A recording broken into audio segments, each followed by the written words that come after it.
नमस्कार दोस्तों, मेरा नाम ईशु कुमार साहू है। आइए ट्यूटोरियल में आप सभी का हार्दिक स्वागत करता हूं। जैसे कि हमने पिछले वीडियो में भारत की भौगोलिक स्थिति के बारे में देखा था, उसका विभाजन देखे थे और हिमालय की थोड़ी महत्व के बारे में चर्चा की थी।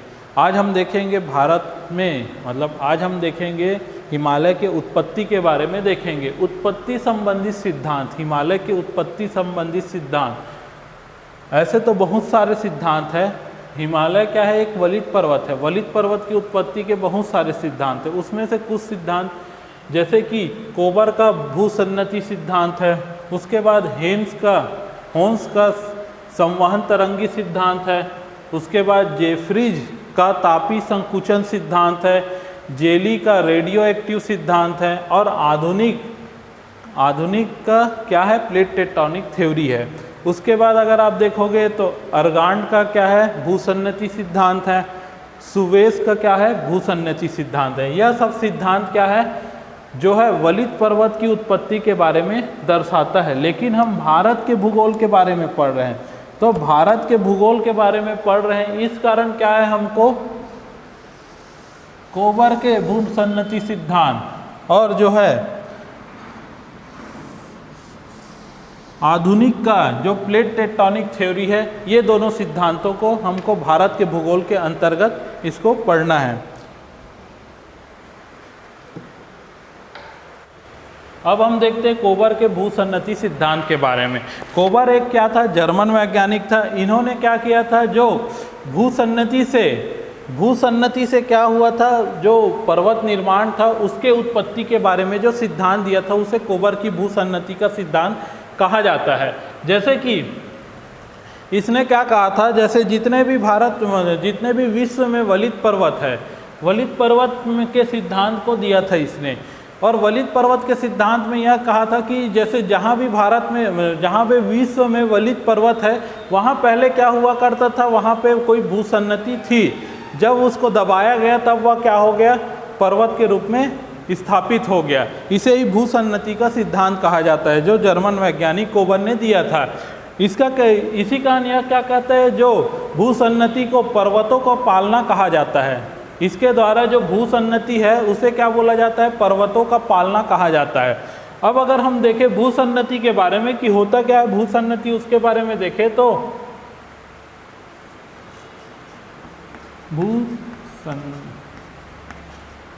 भूसन्नति सबसे पहले भूसन्नति का जो नाम दिया था वह हाल व डागा ने दिया था। भूसन्नति का सबसे जो पहले विवरण जो दिया था वह था हाल और डागा।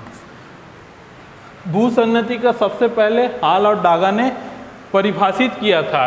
और अगर आप देखोगे तो जो भूसन्नति से जो है पर्वत का जो निर्माण होता है, भूसन्नति से जो पर्वत का निर्माण होता है उसको क्या है? कोबर ने दिया था कि भूसन्नति से कैसे पर्वत का निर्माण होता है। लेकिन अगर भूसन्नति के बारे में सबसे पहले जो अपने को परिचय कराया था वह था हाल और डागा।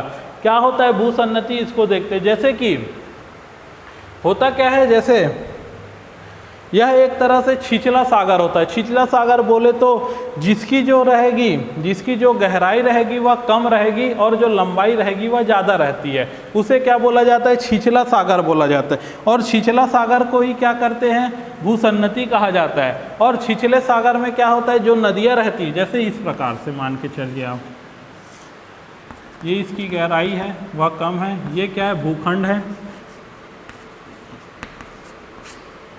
ये क्या है? भूखंड है।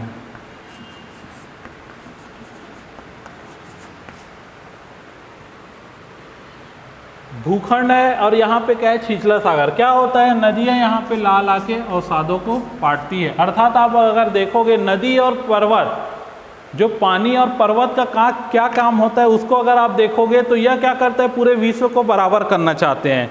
अर्थात जितने भी ऊपर उठे चीज़ है उसको क्या करेंगे? काटेंगे। और जहाँ पे गड्ढा है उसमें ले जाके क्या करते हैं? ये लोग पाटने का काम करते हैं। तो वैसे ही क्या होता है? जो नदियाँ अवसाद लाती है उसको क्या करती है? इसमें पाटते रहती है।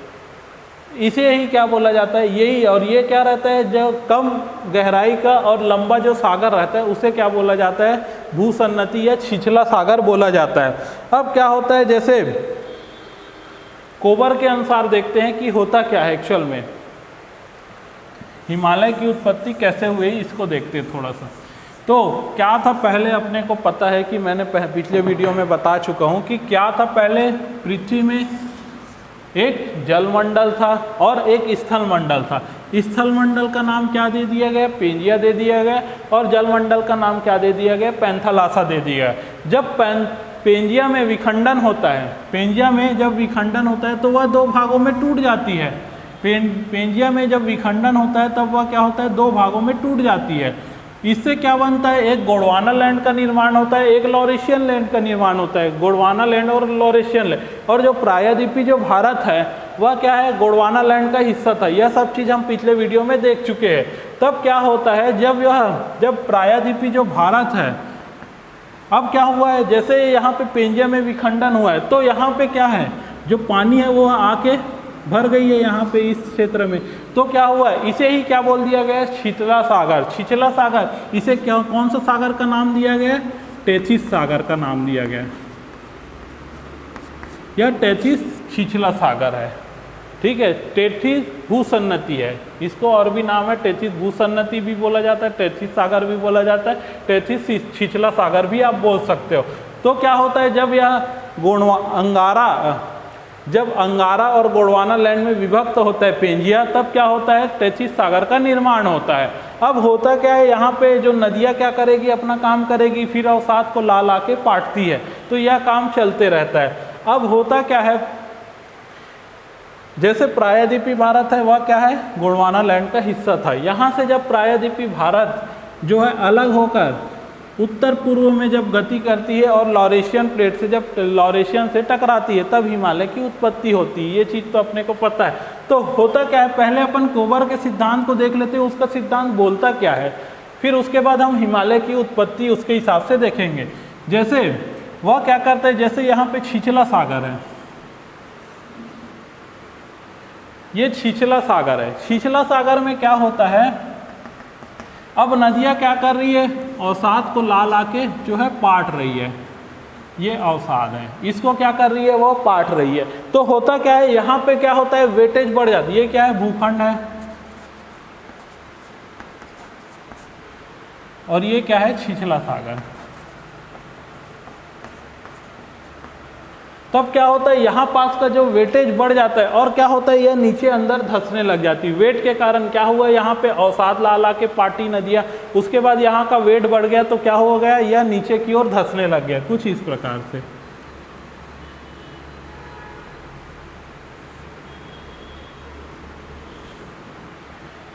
जब यह धंस गया, यहाँ पे जब धंस गया यह चीज़, तब क्या होता है, इसमें जो आसपास का जो भूखंड है वह क्या होता है, पास आने लगता है। ये पास आने होता है, इसे क्या बोलते हैं अपन, अवतलित होना। क्या होता है, जो अवसाद से क्या होता है, जो धरती जो है अवतलित होती है, मतलब अंदर धंसने लगती है। तब क्या होता है, जो भूखंड रहते हैं वो क्या होते हैं, आपस में पास आने लगते हैं। उसके बाद होता क्या है,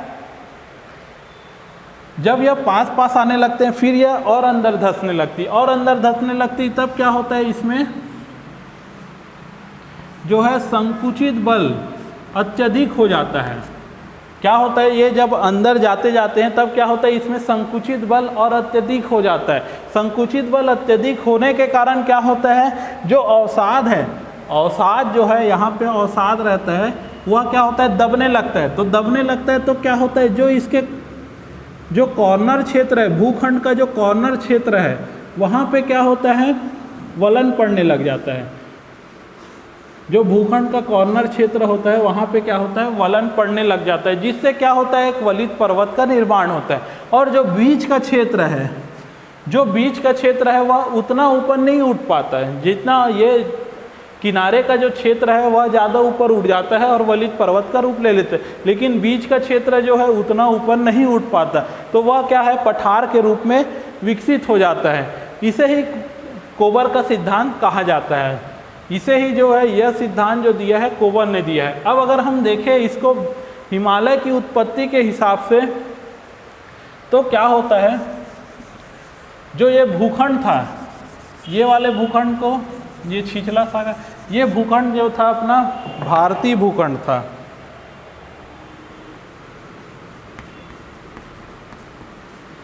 अब हिमालय के हिसाब से अपन देख रहे हैं, ये क्या है, एक साइड का क्या हो गया, भारतीय भूखंड हो गया, और दूसरे साइड क्या हो गया, अंगारा लैंड हो गया,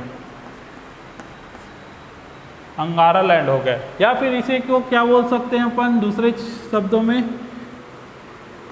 चीन का क्षेत्र है। तो चीन का क्षेत्र भी बोल सकते हैं। जब होता क्या है, जब इसमें अवसाद, नदियाँ जो है अवसाद ला के जब काटती है, तब क्या होता है, इसका अवतलन होना चालू हो जाता है। तब इसका क्या होता है, अवतलन होना चालू हो जाता है। अवतलन होने के बाद क्या होता है, इसमें संकुचित बल काम करने लगती है। यहाँ पे क्या हो जाता है, संकुचन होने लगता है। यहाँ पे क्या हुआ, संकुचन होने लग गया। तो संकुचन होता है तो क्या होता है, दबने लगते हैं। तो जो अवसाद रहते हैं वो क्या होता है, ऊपर उठ जाता है किनारे के क्षेत्र में। जो भारतीय भाग में, भारतीय क्षेत्र में जो ऊपर उठा है, इसमें क्या होता है, यह बोलता है कि वलन पड़ता है, लेकिन वलन वह कितना भी पड़ सकता है। तो वैसे क्या होता है, भारतीय क्षेत्र में क्या होते हैं, 3 वलन पड़ते हैं। इसी कारण हिमालय की 3 श्रेणियों का निर्माण हुआ बोला था। जब देखोगे हिमालय की 3 श्रेणियों का निर्माण हुआ बोला जाता है। इसी कारण क्यों हुआ, क्योंकि 3 इसमें वलन पड़े थे। और इधर क्या हुआ, चाइना के क्षेत्र में क्या है, चाइना के क्षेत्र में एक पर्वत का निर्माण होता है। उसे कौन सा पर्वत बोला जाता है, कुनलुन शांत पर्वत बोला जाता है। इसको क्या बोला जाता है, कुनलुन शांत पर्वत। जो एक साइड क्या हुआ, जब ये भारतीय जो क्षेत्र है वह जब संकुचित होने, भारतीय और चाइना का जो क्षेत्र जो है संकुचित होने लगे, तब क्या हुआ, भारतीय साइड में हिमालय पर्वत का निर्माण हुआ और चाइना के क्षेत्र में क्या हुआ, कुनलुन शांत पर्वत का निर्माण हुआ। और जो बीच का क्षेत्र जो ऊपर उठ गया, जो पठार का रूप लिया, उसे क्या बोला जाता है, तिब्बत का पठार बोला जाता है।